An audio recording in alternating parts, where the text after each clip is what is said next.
नमस्कार दोस्तों, study bye trick channel पे आप सभी लोग का स्वागत है। आज हम लोग फंडामेंटल राइट्स के प्रीवियस ईयर क्वेश्चंस को देखेंगे और एमसीक्यूज को देखेंगे। पिछले लेक्चर में हमने फंडामेंटल राइट को किस ढंग से याद रखना है उसको हमने डिस्कस किया था। तो चलिए आज हम लोग एमसीक्यू स्टार्ट करते हैं। पहला क्वेश्चन है कि which of the following is correct. Option है the Nehru report 1928 had advocated the inclusion of fundamental rights in the Constitution of India. Second option है the government of India act 1935 refer to fundamental rights. Option C है the August offer 1940 included the fundamental rights.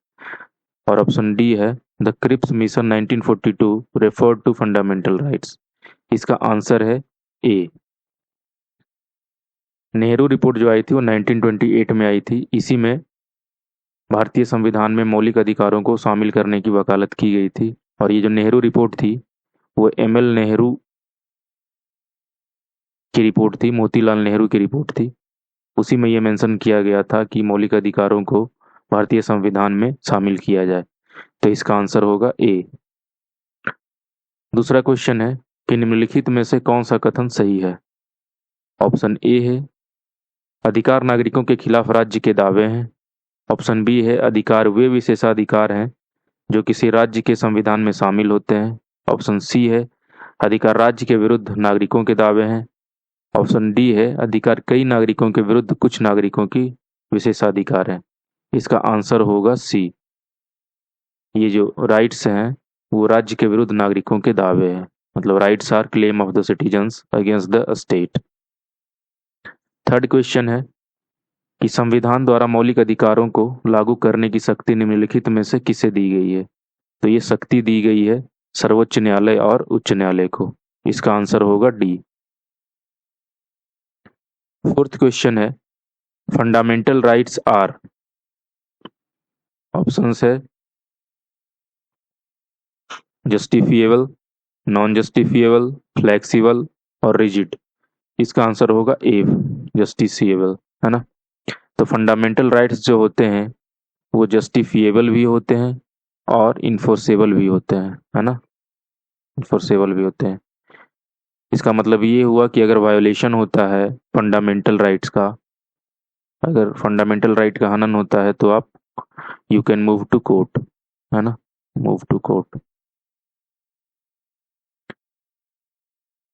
Fifth question है कि भारत के संविधान के किस अनुच्छेद के अंतर्गत नागरिकों को मौलिक अधिकार प्रदान किए गए हैं। ऑप्शन है अनुच्छेद 112 से 115, बी है 12 से 35, सी ऑप्शन है 222 से 235 और डी ऑप्शन है इनमें से कोई नहीं।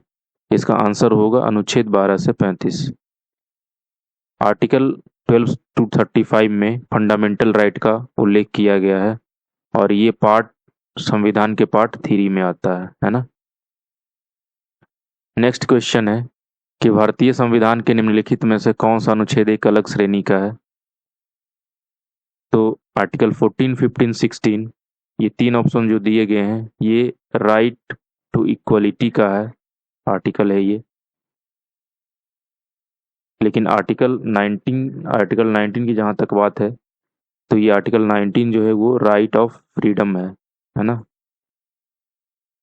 तो इसलिए इसका आंसर हो जाएगा डी। सेवंथ क्वेश्चन है भारतीय संविधान नागरिकों को मौलिक अधिकारों की गारंटी देता है। मतलब कि मौलिक अधिकार जो हैं वो कौन से आर्टिकल में है। तो इसका आंसर है आर्टिकल 12 से 35। इसका आंसर हो जाएगा ए। नेक्स्ट क्वेश्चन है कि भारतीय नागरिकों के लिए मौलिक अधिकार का वर्णन है आर्टिकल 12 से 35 तक है। तो इसका आंसर हो जाएगा ए। नेक्स्ट क्वेश्चन है कि भारतीय संविधान का निम्नलिखित में से कौन सा अनुच्छेद विधायी शक्ति पर पूर्ण सीमा लगाता है।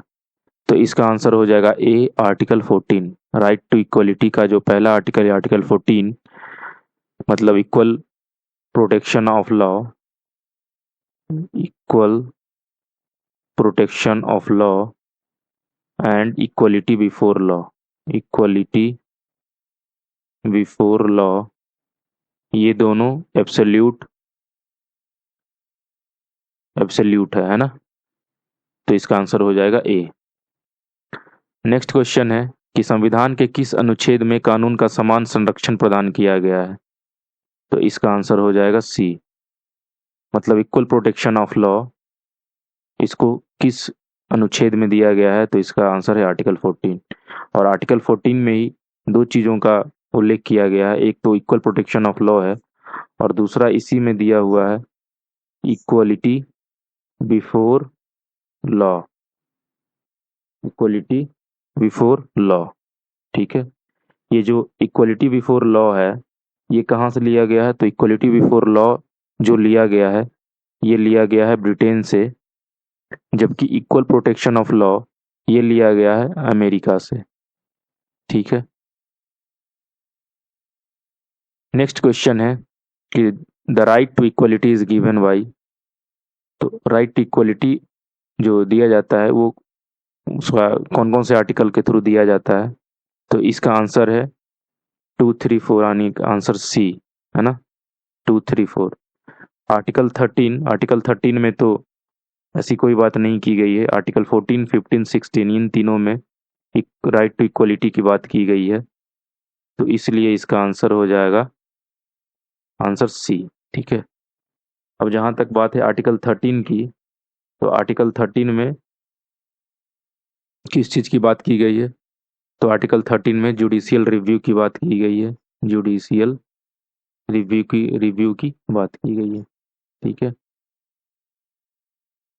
नेक्स्ट क्वेश्चन है कि अधिकारों को मौलिक अधिकार इसलिए कहा जाता है क्योंकि, इसमें ऑप्शंस दिया हुआ है। ए ऑप्शन है यह संविधान में लिखा है। सेकंड ऑप्शन है यह लोकतांत्रिक है। थर्ड है यह लोक कल्याण है। फोर्थ है यह व्यक्तित्व विकास के लिए आवश्यक है। फिफ्थ है संसद नहीं बना सकती कानून उसके खिलाफ, है ना, मतलब संसद जो है उसके खिलाफ कानून नहीं बना सकती है। तो इसका आंसर जो होगा सी होगा, मतलब ये जो है यह संविधान में लिखा हुआ है, यह व्यक्तित्व विकास के लिए आवश्यक है और संसद इसके खिलाफ कानून नहीं बना सकती है, ठीक है। क्वेश्चन नंबर 13 है कि भारतीय संविधान का कौन सा अनुच्छेद बच्चों के शोषण के विरुद्ध मौलिक अधिकारों से संबंधित है, तो ये इसका आंसर हो जाएगा डी, अनुच्छेद 24।